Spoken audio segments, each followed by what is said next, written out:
What are your economic views? You've been an economic bull for as long as I've been following you.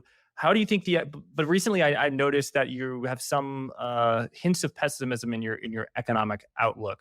Is that accurate to say? And what has changed? My point about sort of economic bullishness was less that we're going to experience a boom or we are experiencing a boom, and more recognition that these sorts of like macro cycles just take a long time to play out. And so when we were standing in April of 2022, and the tightening was starting. The basic idea I was saying is like, you know, it's going to take a while. And actually, if you look at macroeconomic cycles over the course of the last, let's say, post-war cycles, all the post-war cycles, and you start with, how much does the unemployment rate typically rise in the first 12 months after a yield curve inversion? The answer is just a little. And what we've seen play out here in this dynamic is largely consistent with a typical macroeconomic cycle slowing. The times that start to get interesting is the subsequent year, right?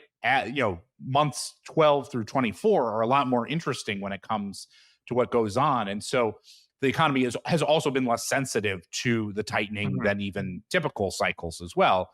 And so what we're seeing is like, just as basically everyone has given up on there being a recession, we're getting deeper into the late cycle of the economy. And I think while the rise in interest rates that happened more recently is not solely the reason why we're going to see a tipping of the economy, it is a catalyst. It may be a catalyst along with a number of other smaller fiscal contraction type things like student loans and some other stuff that just enough to kind of tip us into a more significant weakening in the 3, 6, 9 months ahead. And so that's kind of the dynamic that we're seeing now. And I'd say that I'd really contrast that, my turn that a lot of people talked about was I was looking at Atlanta Fed GDP now at 6%, and everyone's saying we'll never have, essentially we'll never have another recession again.